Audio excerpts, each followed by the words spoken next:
Les syndicats ne trahissent pas, ils remplissent leur mission. Quand vous dites de quelqu'un qu'il a trahi, vous dites par là même que ce quelqu'un n'aurait pas assumé sa fonction ou l'aurait donc trahi en ce sens qu'il ne l'aurait pas assumé. Non, les syndicats assument parfaitement leur mission.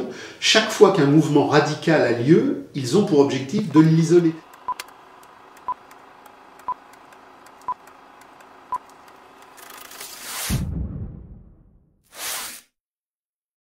Bonsoir, dans le cadre des rencontres Scriptoblog Le Retour aux Sources, nous recevons ce soir Francis Cousin. Il est l'auteur de Lettres contre l'avoir, publié aux éditions Le Retour aux Sources. Dans un article très récent, vous avez parlé de l'auto-renversement du capital. Vous avez évidemment cité Marx. Pouvez-vous nous dire quelques mots à ce sujet? Alors, quelques mots, ça va être un peu difficile parce que c'est en quelque sorte le levier majeur de la critique de l'économie politique chez Marx. Mais pour faire court et pour être efficace dans l'explication, disons qu'à partir de Marx et à partir des groupes radicaux qui ont fait émerger une pensée radicale, c'est-à-dire une vision maximaliste pour l'abolition du salariat et pour la destruction de l'État, l'auto-renversement chez Marx, ou le travail du négatif, la négation de la négation, c'est la compréhension radicale que le mode de production capitaliste est d'une manière incoercible condamné à s'auto-invalider lui-même. C'est-à-dire que la crise que nous venons de vivre depuis des années et des années à la fin de la reconstruction, qui s'est donc opérée à partir des années 70-80, quand justement les destructions qui avaient été nécessaires pendant la Seconde Guerre mondiale pour écouler la surproduction des années 30 ont terminé leur cycle, ça a mis en marche un processus objectif de crise à partir de la baisse du taux de profit, à partir de la saturation des marchés, qui rend la situation actuelle objectivement inévitable. C'est-à-dire que la crise, ce n'est pas un problème bancaire, ce n'est pas un problème d'usure, ce n'est pas un problème de mauvaise gestion. La crise est structurellement liée au fait que le capitalisme est un mode de production impossible. Et dès lors que le capitalisme se déploie, il déploie sa propre impossibilité historique. Et donc nous sommes arrivés dans le temps historique de l'auto-invalidation, du renversement, c'est-à-dire dans ce temps où le mode de production capitaliste ne peut plus produire que l'impossibilité de sa reproduction. Donc c'est quelque chose d'essentiel, quels que soient les modes de gestion, quelles que soient les politiques échangistes, libre-échangistes, souverainistes, protectionnistes, il n'y a pas d'issue gestionnaire. L'idée qu'un mouvement politique, qu'un mouvement syndical pourrait, par des techniques bancaires, industrielles, de protection, de réorganisation, dépasser le statut de la crise est impossible. Et ce que nous dit Marx, c'est que le capitalisme est un mode de production, comme le féodalisme, comme l'esclavagisme, qui a une naissance, qui a une croissance et qui aura une mort. Nous sommes entrés dans la mort du capitalisme, c'est-à-dire dans ce temps où le mouvement qui produit la valeur, qui produit le capital, qui produit l'extorsion de valeur, qui produit la dialectique industrielle de la marchandisation du monde, est arrivé au point où il ne peut plus mondialiser son processus. Il est donc condamné à la mort. Voyez-vous des prolégomènes à cet auto-renversement? Alors, le prolégomène, c'est ce que les économistes, c'est-à-dire les spécialistes du faux, appellent la crise financière et la crise bancaire. Qu'est-ce que l'économie? L'économie, c'est comme la sociologie, c'est comme la psychanalyse, c'est comme toutes les sciences du capital, c'est-à-dire c'est la mise en forme des systèmes fallacieux de justification du temps aliénatoire. L'économie n'est pas un regard objectif sur ce qu'est le devenir de la marchandise, c'est une science de légitimation de la marchandise qui, de l'ultra-gauche du capital à l'ultra-droite du capital, nous explique que la marchandise est l'horizon indépassable du produire humain. Or, la marchandise n'est pas l'horizon indépassable du produire humain, elle est l'horizon indépassable du produire l'inhumanité.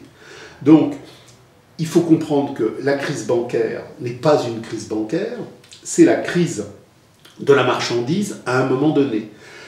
À partir du moment où la baisse du taux de profit produit des cataclysmes gigantesques, le capital ne peut survivre qu'en anticipant les plus-values à venir. Anticiper les plus-values à venir, c'est dématérialiser le temps du capital par une mise en scène chimérique et fallacieuse d'un capital qui aurait déjà réalisé par une vente qui n'a pas encore existé ce qui pourrait ultérieurement s'effectuer et qui ne s'effectuera jamais.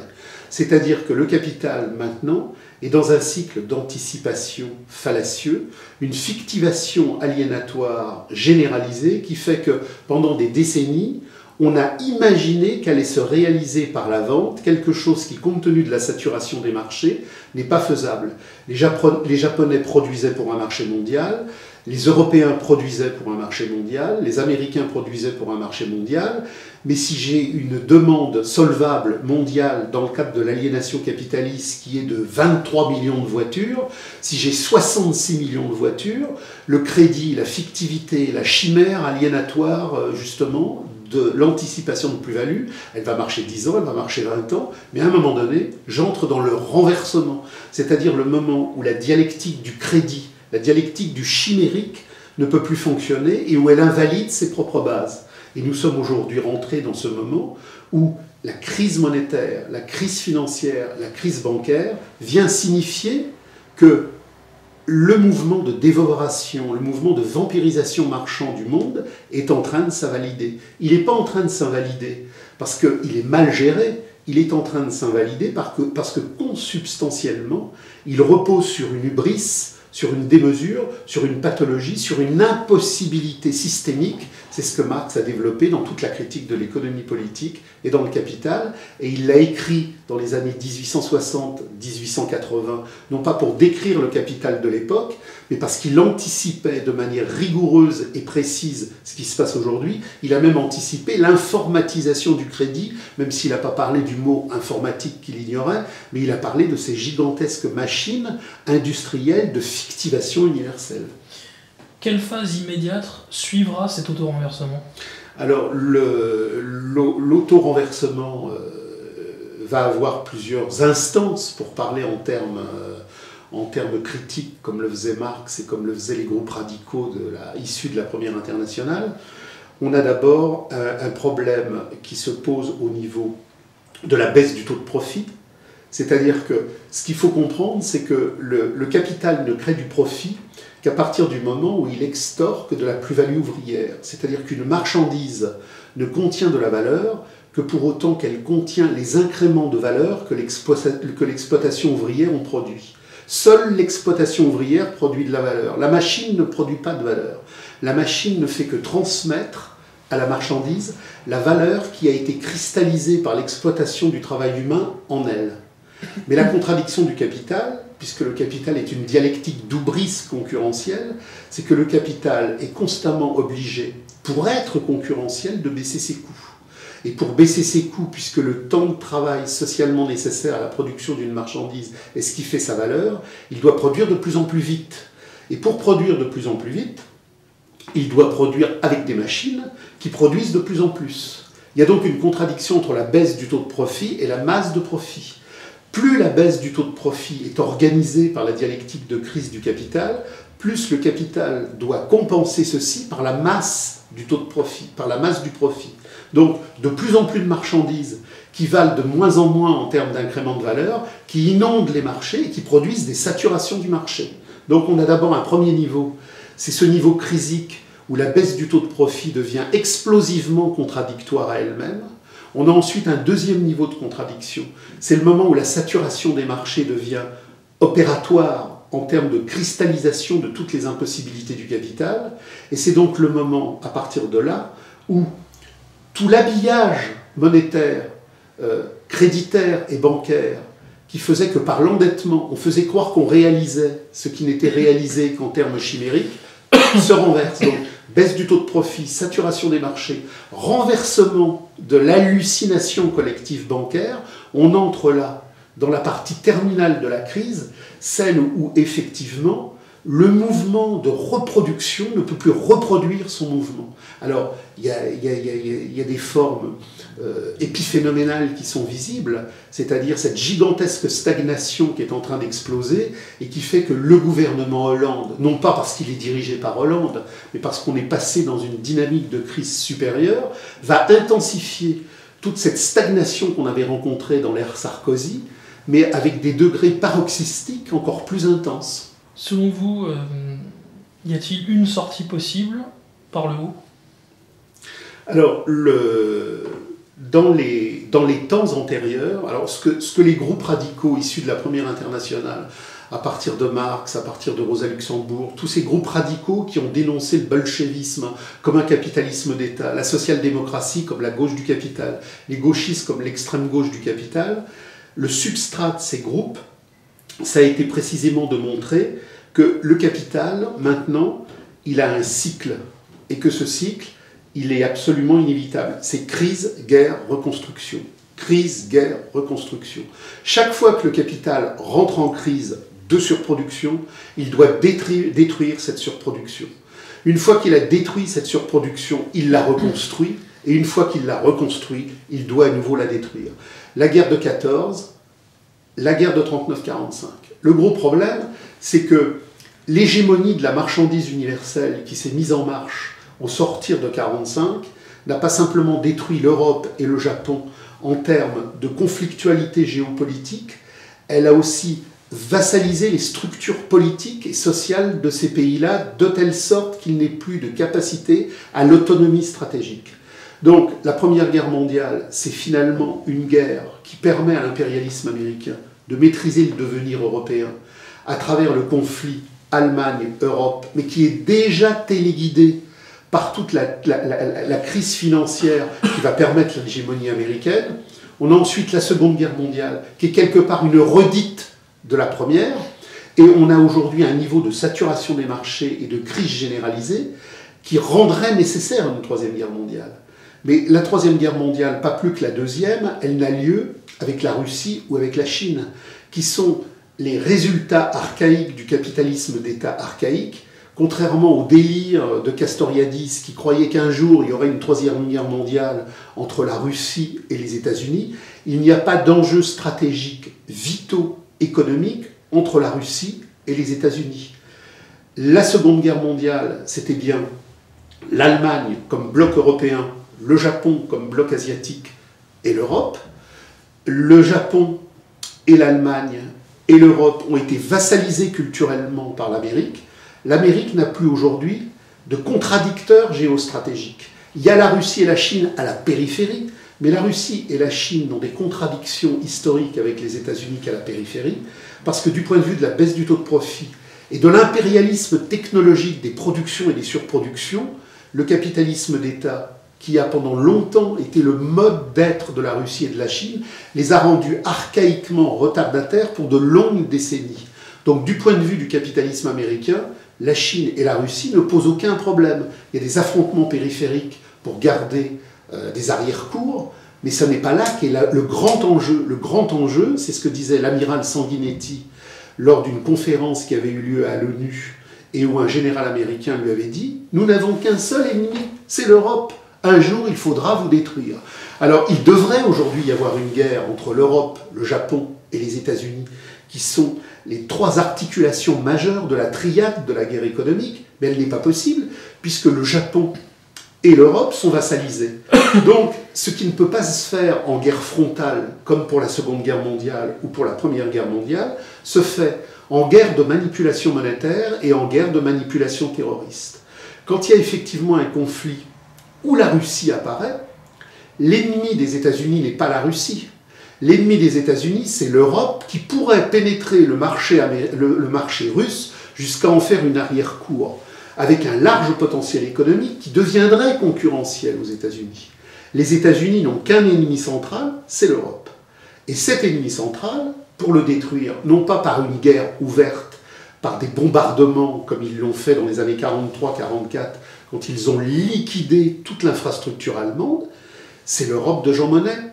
L'Europe de Jean Monnet est en quelque sorte un bombardier stratégique qui remplit la fonction que devraient avoir des bombardiers militaires, mais qui ne sont plus possibles.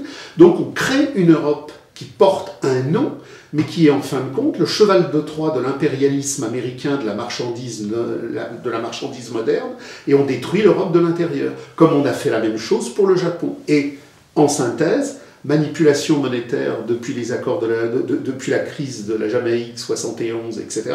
Et bien évidemment manipulation terroriste, puisque la manipulation terroriste est le degré supérieur de la manipulation monétaire pour protéger l'hégémonie du billet vert, c'est-à-dire que tous les actes terroristes de vaste envergure sont précisément préplanifiés dans les caves souterraines du Pentagone, parce que c'est précisément des attentats de septembre jusqu'à tous les attentats qui ont suivi la Syrie, le Mali, toutes les gesticulations du spectacle de la marchandise, c'est là que se joue la Troisième Guerre mondiale entre le capitalisme américain et le capitalisme européen, qui ne sera pas détruit, comme il l'a été pendant la Seconde Guerre mondiale, par une structuration offensive militaire, mais par le minage intérieur et ce style de manipulation. Pourquoi cette obsession des États-Unis par rapport à l'Europe ? Alors, je n'emploierai pas le terme d'obsession. Ce qu'il faut comprendre... Cette inquiétude ou... Ce qu'il faut comprendre, c'est que le capitalisme est une lutte de classe permanente, une lutte commerciale, une lutte stratégique permanente. Le capitalisme n'a qu'un ennemi, c'est le prolétariat. Et quand le prolétariat bouge, tous les capitalistes de la Terre se mettent ensemble. Lorsque le prolétariat hongrois, en 1956, a mis en marche une dialectique subversive qui a créé la commune de Budapest, les soviétiques, comme les Américains, se sont mis d'accord pour écraser cette commune, et elle a été écrasée. Donc, il y a un ennemi, et un seul ennemi pour le capitalisme international, c'est le prolétariat. Mais le capitalisme n'est pas homogène. Le capitalisme, c'est une structuration de sédimentation diverses et variées, protéiformes, et il y a ce que Marx a profondément analysé, puisque Marx a passé toute une partie de son œuvre, à savoir les articles du New York Daily Tribune en particulier, à analyser la géopolitique des conflictualités internes au capital. Et il y a, dans le cadre des conflictualités internes à la géopolitique du capital, il y a effectivement des blocs réels, pas des blocs factices. Il n'y a pas de lutte de blocs entre les États-Unis et la Russie. Il y a des blocs périphériques qui se battent dans le Caucase, etc. Mais je veux dire, ce qu'il faut bien comprendre, c'est que la lutte fondamentale se passe au niveau des hautes technologies d'accumulation de la plus-value et de l'extorsion du surprofit. Le monde soviétique, le monde chinois n'ont de technologie que pour autant que cette technologie, d'une manière ou d'une autre, a été ventilée par les capitalismes dominants d'Europe et des États-Unis. On n'est pas écrasé de machines à laver soviétiques, on n'est pas écrasé de voitures soviétiques. Sur le marché mondial des décisions géopolitiques de la crise du capital, la Russie vient très loin, très loin, très loin derrière, et toujours très loin derrière. Donc le grand conflit aujourd'hui, c'est un conflit entre l'Europe et les États-Unis pour la maîtrise technologique du développement, justement, du capital dans la crise actuelle, et c'est donc la nécessité de prendre les marchés dans le cadre d'une saturation des marchés de plus en plus ouverte. Et on verra particulièrement la guerre du Golfe, par exemple. La guerre du Golfe, elle doit se comprendre, la guerre du Golfe 90, la guerre du Golfe 2003, elle doit se comprendre dans le cadre de ce que je disais tout à l'heure sur la manipulation-infiltration, comme une gigantesque opération géopolitique par laquelle le capitalisme américain a contraint le capitalisme européen, en particulier le capitalisme français, à transmettre les marchés où la France et l'Europe étaient rayonnants au capitalisme américain. L'Irak, le Liban, la Syrie, c'était des leviers pour un développement commercial européen extrêmement fort dans la guerre commerciale. La guerre du Golfe a eu pour objectif premier de casser ce qui permettait au marché européen d'avoir un débouché. Donc, la crise, la guerre commerciale et économique entre les États-Unis et l'Europe, c'est la saturation des marchés et la baisse du taux de profit pour conquérir les derniers marchés encore solvables. Et si les États-Unis veulent conquérir les derniers marchés encore solvables, ils doivent détruire la possibilité que les Européens, en tant qu'ils sont leurs concurrents de tête, d'eux-mêmes pouvoir les détenir. On peut d'ailleurs voir le marché transatlantique comme une nouvelle étape dans cette volonté de détruire le prolétariat européen. Alors le marché transatlantique, c'est le degré supérieur, mais Marx a fait tout un travail là-dessus. Le marché transatlantique, il est déjà dans le Capital. Marx a montré comment progressivement, de la première révolution capitaliste médiévale du XIIe, XIIIe siècle en Italie, on fonctionnait avec des déplacements qui faisaient monter vers Amsterdam, qui basculaient vers l'Angleterre, qui partaient ensuite vers l'Eurasie, qui allaient vers le monde asiatique, et progressivement, comment il y avait une nécessité d'hégémonie transatlantique. Alors, l'hégémonie transatlantique, c'est précisément l'inféodation ultime du marché européen au marché américain, dans le cadre de cette étape supérieure de la crise historique du taux de profit et d'une saturation des marchés qui est considérable. On entre là dans le degré supérieur de l'inféodation. Comme vous le disiez tout à l'heure, l'Europe est aujourd'hui vassalisée et aliénée culturellement aux États-Unis. Est-ce qu'on peut voir notamment les plans de la Troïka, de la BCE, de la Commission européenne et du FMI, donc, qui sont aujourd'hui des courroies de transmission des intérêts US, voir les classes dirigeantes européennes comme des fondés de pouvoir des classes dirigeantes américaines? En fait, à travers les plans qui sont appelés plans de sauvetage, mais qui sont en fait des plans d'étranglement, en fait, une volonté de finir de démoraliser et de détruire le prolétariat européen, avec des vagues de suicides en Grèce, en Italie, et des pays, des zones entières où les gens se retrouvent sans travail, et où les services publics ne fonctionnent plus, etc. Alors il y a deux niveaux, et on va rebondir sur ce que je vous disais tout à l'heure, c'est-à-dire lorsque Marx dit qu'il y a deux instances de contradiction dans le Capital, deux niveaux dialectiques qui se combinent. Je vais prendre un exemple qui va me permettre de rebondir et d'aller à votre question. Prenons par exemple l'Italie. L'Italie est le problème de la stratégie de l'attention. La stratégie de l'attention a deux objets. Elle n'en a pas qu'un, elle en a deux. La stratégie de l'attention, elle a pour objet de casser les velléités d'autonomie d'un capitalisme italien qui avait des capacités, par son implantation stratégique, son histoire, d'avoir une politique relativement non alignée par rapport à l'OTAN. Donc le premier objectif... Et également vis-à-vis de Moscou. Et vis-à-vis de Moscou. Donc on tue Aldo Moro, l'État italien, dont les brigades rouges ne sont que l'avant-garde policière des manipulations terroristes de la marchandise, exécute Moro, parce que Moro représente ce rapport de non-alignement. Mais la géopolitique, c'est la science des ânes. La géopolitique, elle reste toujours prisonnière de l'écume des choses. Il y a autre chose derrière. Autre chose, c'est les grandes grèves sauvages des années 60, 70 en Italie qui sont incontrôlables. La gauche du capital, l'extrême gauche du capital ne peuvent pas contrôler les grèves sauvages en Italie qui se battent non pas pour améliorer la misère, mais pour détruire l'incarcération du prolétariat dans le salariat. Il y a donc deux niveaux d'instance. La stratégie de l'attention vise bien évidemment à casser les velléités d'indépendance du capitalisme national italien, mais ça n'est que le premier masque de la politique. Ce qui est décisif et qui est derrière, c'est qu'il faut absolument briser une lutte irrédentiste du prolétariat italien que les syndicats et la gauche n'arrivent pas à casser. Et par la stratégie de l'attention qui élimine Moro, on élimine aussi dans les usines, puisqu'il y a effectivement un contrôle policier d'antiterrorisme, toutes les grèves sauvages.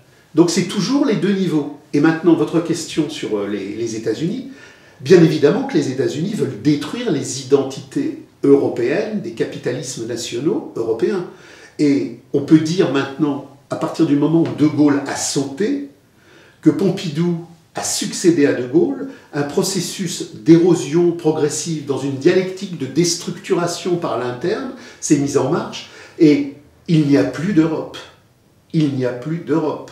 Aujourd'hui, l'Europe, dans la géopolitique mondiale, elle fait la politique de l'ordre américain. Les gens qui s'imaginent que la politique de Hollande en Afrique, c'est une restauration de la Franc-Afrique, n'ont rien compris. Entre la politique de la Franc-Afrique focardienne et gaulliste et les interventions africaines de Hollande, il y a un abîme. Hollande n'est plus que le supplétif de l'ordre américain. Il ne défend pas en Afrique les derniers résidus du précaré français. Il est l'ambassadeur policier de l'ordre américain de la marchandise. Donc, l'ordre américain de la marchandise, depuis l'Europe de Jean Monnet, depuis le départ de De Gaulle, a maintenant vassalisé politiquement l'Europe. L'Europe aujourd'hui est une province de l'empire américain de la marchandise. Mais il y a derrière cette problématique intercapitaliste quelque chose de bien plus vital qui précisément se retrouve et se détecte dans le grand remplacement démographique.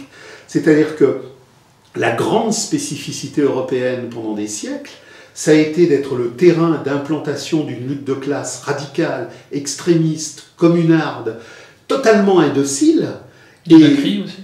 Les jacqueries, c'est-à-dire que le fond, le vieux fond du cosmos européen subversif, des jacqueries paysannes à la Commune de Paris jusqu'à mai 68, c'est précisément un prolétariat rebelle, un prolétariat radical qui ne veut pas simplement s'intégrer à l'ordre de la marchandise d'une manière plus équilibrée en réclamant de la justice sociale, mais qui dit nous voulons un autre monde, nous voulons un autre monde. Donc il faut modifier démographiquement ce substrat subversif européen, c'est ce que disait Debord. Debord disait nous nous sommes faits américains, nous nous sommes faits américains. Il reprenait là en quelque sorte le visuel de Marx sur l'armée de réserve immigrée. Il faut comprendre que quand Marx dit alors que je ne dise pas de bêtises, ça doit être la 7e section, 25e chapitre du livre 1, si je ne m'abuse. Il dit que la dialectique la plus impérative du capital, c'est d'avoir toujours une surpopulation relative. Et il dit que dans ce trajet-là, le capital remplace un homme par une femme, il remplace un homme par un enfant, mais il dit un Yankee par 3 Chinois. Dans ce décalage de chiffres, on a quelque chose d'intéressant. On remplace l'homme par la femme, c'est-à-dire qu'on met les femmes au travail. On met les femmes au travail parce que justement, ça va casser le coût du travail global. Un prolétaire dans les années 30 vivait avec un salaire. Un prolétaire en 2010, il vit aujourd'hui beaucoup moins bien que dans les années 30, mais il faut 2 salaires. Mais quand Marx dit un Yankee par 3 Chinois, ça signifie que la dialectique quantitative la plus poussée, la plus extrême de substitution de population, elle est là, c'est 1, 3. C'est-à-dire que le grand remplacement vise effectivement à ce que dans toutes les zones de crise intensive, le prolétariat immigré se substitue massivement. Ça, c'est une quantitativité du processus capitaliste d'accumulation. Mais il y a après tout ce que dit Marx sur les peuples historiques, les peuples du despotisme oriental, les continents de la subversion critique, les continents de la résignation systémique. Et effectivement, aujourd'hui, en substituant des populations qui viennent d'Orient ou d'Afrique, on substitue à un logos critique insurrectionnel qui en 1844 a pu dire abolition du salariat, abolition de l'État, on lui substitue des populations qui sont issues de continents où les luttes sociales n'ont jamais eu pour objet que de changer les chefs, les maîtrises et les soumissions. Donc on a là l'ordre américain parfait, après avoir effectivement évacué les contradicteurs dans le conflit intercapitaliste, puisqu'il n'y a plus d'ennemi national capitaliste européen, on liquide tout le substrat subversif pour obtenir justement cette dialectique d'hégémonie absolue de la marchandise, où au lieu d'avoir des banlieues ouvrières où l'on gueulait « à bas la marchandise » autour d'un zinc où on prenait un verre de vin et un saucisson rillette, on retrouve effectivement des kebabs avec des oranginas frites, où l'on ne parlera jamais de l'abolition du salariat. Tout à l'heure, vous évoquiez les grèves incontrôlables et les mouvements sociaux extrêmement durs des années 60-70 en Italie. Est-ce que vous voyez un parallèle avec les bonnets rouges, par exemple, en Bretagne, ou le mouvement des fourches aujourd'hui en Italie, ou est-ce que déjà, là, on assiste à un encadrement policier syndical de ces mouvements? Alors, ce qu'il faut bien comprendre, c'est que, d'un point de vue radical, n'est révolutionnaire que le prolétariat. Dans l'histoire du développement capitaliste, il y a 3 classes. Il y a la bourgeoisie, il y a la classe capitaliste, il y a la bourgeoisie, enfin, il y a la bourgeoisie, il y a le prolétariat, et il y a la paysannerie propriétaire. La paysannerie propriétaire a disparu, on a eu la bourgeoisie et on a eu le prolétariat. Et Marx nous explique qu'au degré supérieur de la dialectique de la marchandisation, la classe capitaliste va supprimer la bourgeoisie. C'est-à-dire qu'aujourd'hui, quand on entend des gauchistes qui vous disent la bourgeoisie n'existe plus. La bourgeoisie propriétarienne qui possédait des moyens de production n'existe plus.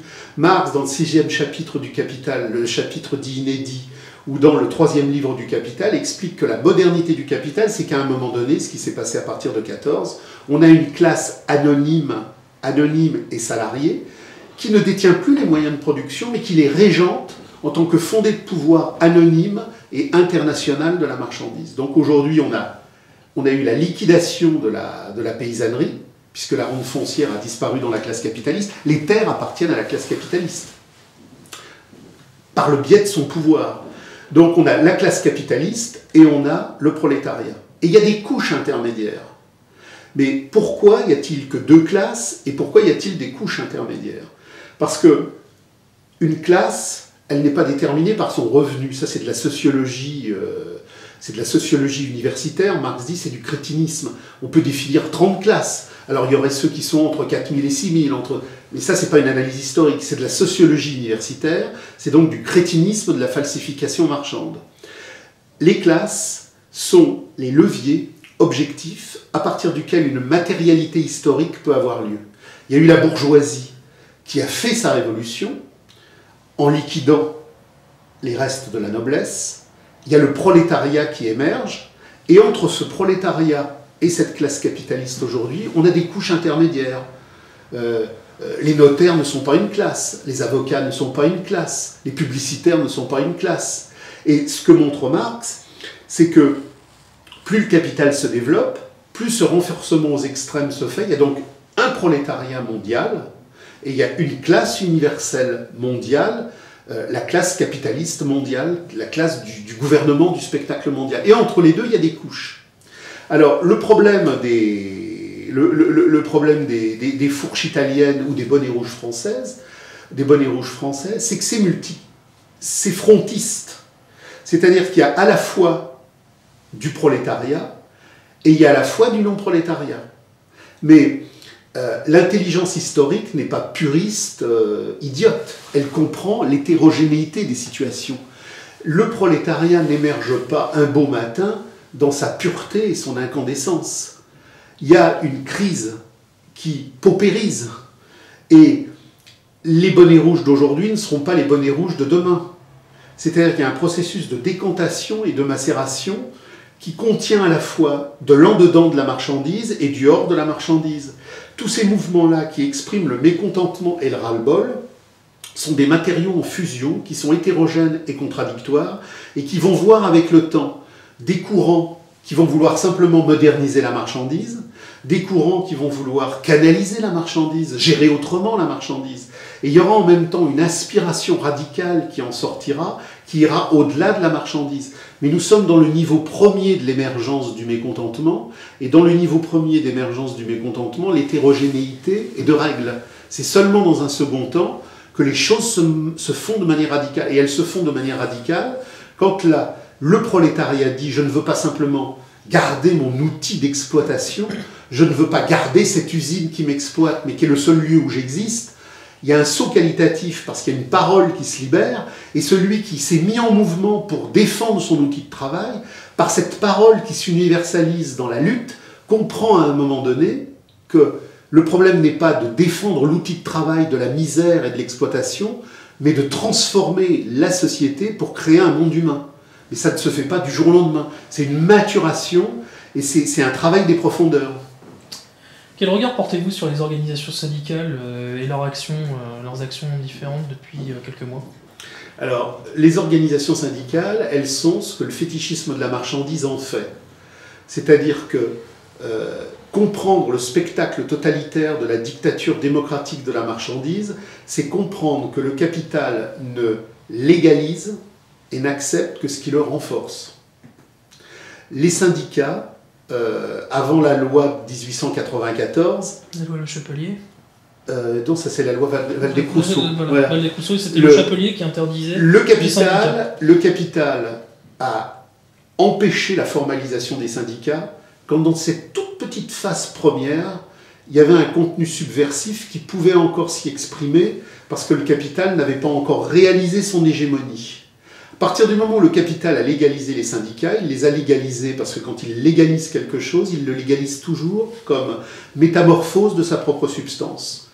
Et le syndicat, dès lors qu'il est légalisé à la fin du XIXe siècle, devient un appareil capitaliste de contrôle des masses, c'est-à-dire que l'objet du syndicat, c'est de vendre la force de travail à son prix le plus acceptable. C'est-à-dire que ça devient un rouage de la mécanique capitaliste, puisque la défense réformiste du prolétariat permet au capital de se moderniser. Il y a donc un jeu entre le capital et le travail et le capital dans une implication réciproque, vivent l'un de l'autre, dans une formalisation toujours plus modernisée du capital et du travail. Donc, ce qui est important, c'est qu'à un moment donné, la crise révolutionnaire qui va découler de la crise sociale sera une crise de cette implication réciproque. La crise révolutionnaire, c'est le moment où l'implication réciproque, capital-travail, ne peuvent plus combiner leurs effets et leurs interpénétrations de reproduction. Donc, depuis 14, moment où tous les syndicats d'Europe ont appelé à la grande boucherie à l'union sacrée, depuis 39-45, où les syndicats ont appelé à la deuxième grande boucherie et à l'union sacrée reconduite, nous savons tous que les syndicats sont des agents de la contre-révolution au milieu ouvrier. Alors, il y a à la base, de temps en temps, des mouvements qui sortent. Mais chaque fois qu'un mouvement radical émerge, on l'a vu en 68 avec le mouvement pour le maintien des occupations, ça ne peut être qu'anti-syndical. Les syndicats sont la police du capital dans les usines. Preuve parfaite de ce que vous venez de décrire, la candidature future d'Édouard Martin de la CFDT et de Florange pour le PS aux européennes. Et alors j'en profite, j'ai vu à plusieurs reprises que des gens parlaient de la trahison. Non.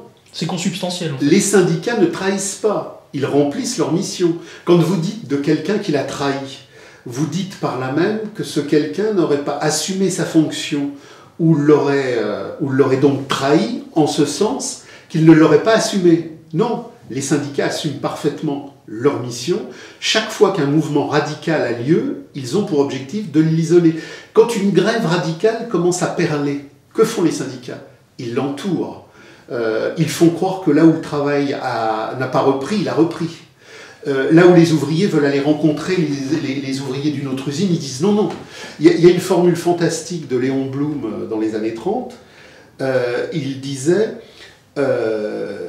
parlant justement des grèves ouvrières et des syndicats, il parlait des occupations de 1936 et il disait les ouvriers occupaient les usines, mais surtout les usines occupaient les ouvriers. C'est-à-dire qu'on avait enfermé les ouvriers dans les usines, il fallait se battre dans l'usine. Non, la lutte radicale fait péter l'usine, elle fait péter les secteurs géographiques, elle fait péter les secteurs professionnels. C'est la dialectique d'universalisation des prolétaires qui ne veulent plus être prolétaires, qui ne se battent plus pour améliorer la misère salariale, mais qui se battent pour l'abolition du salariat et de l'État. Est-ce que vous voyez des mouvements de ce type émerger aujourd'hui? Alors, là encore, Marx nous explique très bien comment fonctionne le décalage. Il y a toujours un décalage, en dernière instance, entre la matrice objective de l'implication réciproque qui est en train de péter et la manière dont c'est perçu avec un retard, parce que la perception est toujours à cheval entre l'hier et le demain.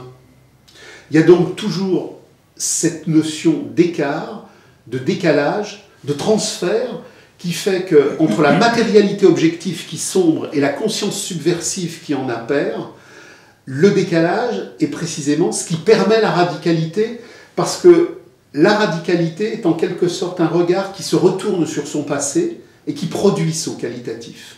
Donc on produit saut qualitatif en regardant son passé, parce que précisément le passé est passé. Il y a donc une problématique de décalage.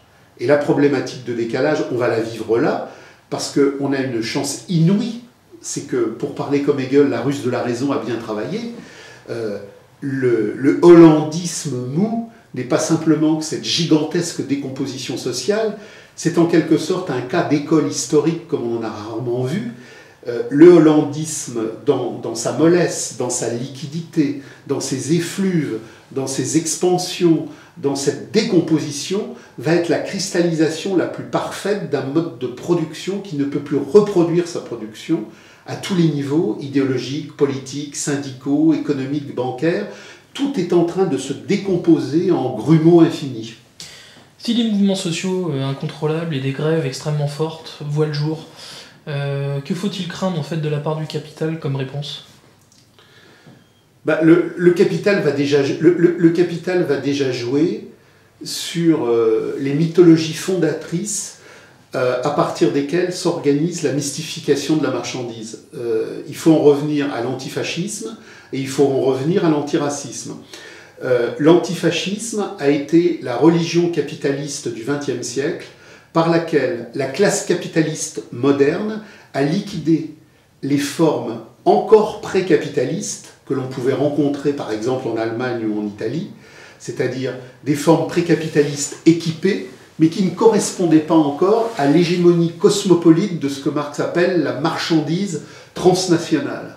Donc l'antifascisme a été ce qui a permis de liquider ces secteurs-là et qui a en même temps permis de liquider les groupes les plus radicaux. Parce que de la même manière que la mythologie antifasciste a permis à l'ordre américain de la mondialisation moderne de détruire l'Italie, le Japon et l'Allemagne, qui étaient les grands concurrents, ça a permis systématiquement, et je reviens toujours à ce deuxième aspect qu'il ne faut pas oublier, la grande incandescence subversive de la Catalogne insoumise dont nous parle Orwell et dont nous ont parlé les groupes radicaux, c'est-à-dire que c'est l'antifascisme à Barcelone en 1937 qui a massacré les barricadiers extrémistes qui voulaient abolir l'argent.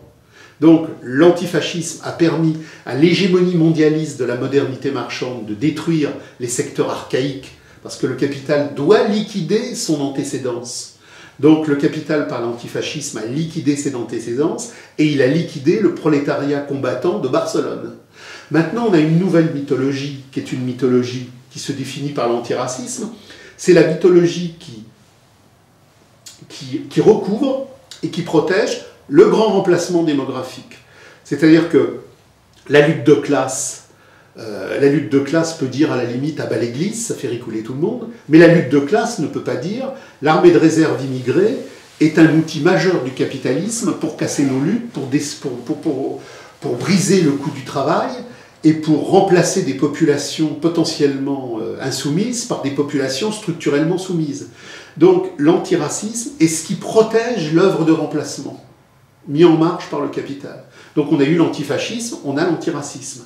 Et on voit régulièrement d'ailleurs que quand des déliquescences profondes affectent l'état de la modernité capitaliste en France, la mythologie antiraciste vient justement couvrir les opérations de protection.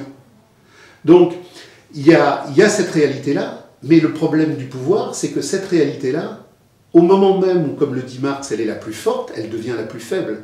Parce que le renversement dialectique, le travail du négatif, la négation de la négation, telle que Hegel et Marx nous l'ont appris, c'est que c'est précisément quand on est à l'apogée qu'on entame le périgée. Donc, le capital est très fort, mais il est tellement fort qu'il est condamné désormais à ne plus être que de plus en plus faible. Parce que toute cette mythologie-là, elle tombe. Toute cette mythologie de dame patronesse laïcarde et maçonnique de la marchandise sur les pauvres immigrés, aujourd'hui, avec cette gigantesque lutte de classe que le prolétariat subit de plein fouet, quand la classe capitaliste mondiale décide de le liquider physiquement pour que plus jamais la commune de Paris ne revienne, même dans les campagnes les plus archaïques, quand on voit les conneries télévisées de Hollande sur Leonarda, même le plus plouc dans sa campagne, il a compris. Et quand George Soros, grand parangon du mondialisme de la marchandise, nous dit textuellement et explicitement « la classe ouvrière européenne doit être Rome, les Européens ont besoin d'une classe ouvrière Rome », tout est dit. Même le type qui n'a aucune culture critique, aujourd'hui, commence à ouvrir les yeux. Donc, la mythologie antiraciste, comme mythologie du capital, pour casser les luttes de classe, est considérable, elle est partout. Elle est subventionnée, elle est médiatique, elle est dans le trou de la boîte à lettres, elle est à l'orée du caniveau, elle est sur le lampadaire, elle est partout, elle éclaire tout. Mais elle éclaire tout jusqu'au point où maintenant elle va devenir une obscurité triomphante parce qu'elle va sombrer. Vous avez évoqué tout à l'heure, lorsque nous discutions, vous avez eu cette phrase qui m'a beaucoup touché, le Christ était un être fantastique. Alors, le Christ est fantastique. Alors, il y a des traits, il y a des textes extrêmement intéressants sur l'origine du christianisme, sur Marx et sur Engels. Faut préciser que Marx et Engels, avant d'écrire la critique de l'économie politique, avant d'écrire la critique de l'économie et le capital, ont écrit la question juive, que la question juive n'est pas un texte comme ça, écrit par hasard. C'est un des préambules méthodologiques de la radicalité profonde du communisme pour effectivement l'éradication de l'argent, la névrose tribale et toutes les aliénations d'appartenance. Et pourquoi le Christ? Parce que le Christ, c'est ce moment où l'universel subversif est posé contre toutes les fétichisations possibles. Le Christ est cet homme qui est poseur du communisme parce qu'il est poseur de l'amour de l'être. Le Christ n'est pas un homme religieux, c'est un homme de la sacralité. Qu'est-ce qu'une religion? Une religion, c'est quelqu'un qui enferme les gens dans une somme d'interdictions. Dans les communautés de l'être, il n'y a pas de religion, il y a une sacralité, où tout est sacral. Chez les Sioux, comme chez les Germains, dans la communauté primordiale de l'être, il n'y a pas un lieu sacral dans la forêt. La forêt est sacrale, la rivière est sacrale. Tuer le bison est sacral, embrasser une femme est sacral, caresser une fleur est sacral. Le sacral est le tout du monde. Quand les communautés de l'être sont détruites et que s'y substituent les sociétés de l'avoir, une dichotomie aliénatoire se met en marche, le sacré et le profane. Le profane qui au début est tout petit et qui se met à grossir comme acte de profanation et comme acte de mise en marche du mouvement de l'avoir et de la possession. Le sacré est une imposture qui a pour objectif de liquider judiciairement, en quelque sorte, les restes du sacral. La sacralité, quand elle est prise en charge par le sacré, devient quelque chose qui est piétiné, avec des domestications, des dominations, et là se crée la religion comme instrument de domination politique de l'économie et instrument économique de politique de la religion. Donc, le Christ ne fonde pas une religion.